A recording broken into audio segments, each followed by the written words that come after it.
التحكيم الدوليين وعلى رأسهم الحكم الدولي السابق كولين يفجرون مفاجأة من العيار الثقيل بعد لقاء المغرب وفرنسا في نصف نهائي كأس العالم، والذي جرى الأمس أو يوم أمس الأربعاء، وانتهى بفوز حامل اللقب بهدفين نظيفين،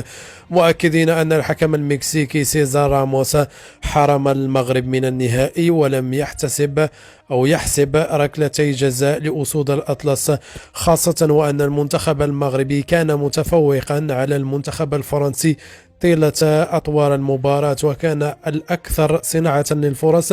والمستحوذ على الكرة، وتعمد إقصاء المغرب لأسباب غير مفهومة سيتم كشفها، خاصة بعد قيام الجامعة الملكية المغربية بالاحتجاج رسميا على الفيفا اليوم الخميس.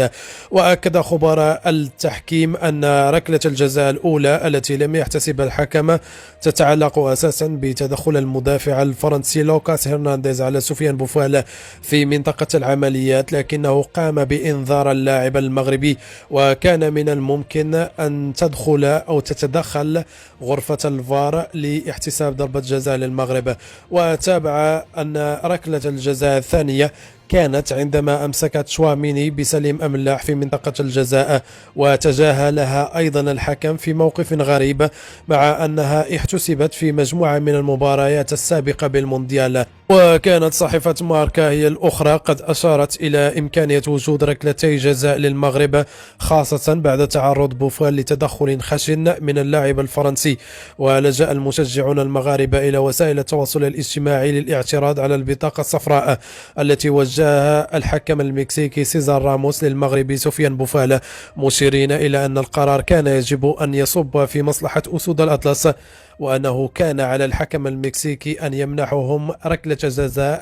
جزاء ويعطي بطاقة صفراء للمدافع الفرنسي، غير أن الحكم كان له موقف آخر وقام بالعكس. وشهد منتصف الشوط الأول اللقطة عندما وجد حكيم زياش مساحة أمام المدافع الفرنسي تيو هرنانديز، فمرر بعد الكرة إلى زميله في الفريق سفيان بوفال قبل أن يصطدم هرنانديز ببوفال بقوة داخل منطقة الجزاء أو منطقة جزاء المنتخب الفرنسي. وبحسب المجريات فقد جاء الاصطدام لصالح فرنسا، حيث عاقب الحكم سيزار راموس لاعب ساوثهامبتون السابق ومنح بوفال البطاقة الصفراء. ومع ذلك تشير الإعادة إلى أن القرار كان من الممكن أن يصب بسهولة لصالح المغرب من خلال ركلة جزاء واضحة، ولم يمر دون أن يلاحظه أحد من قبل المشاهدين. وضرب منتخب فرنسا موعدا مع الأرجنتين في نهائي كأس العالم يوم الأحد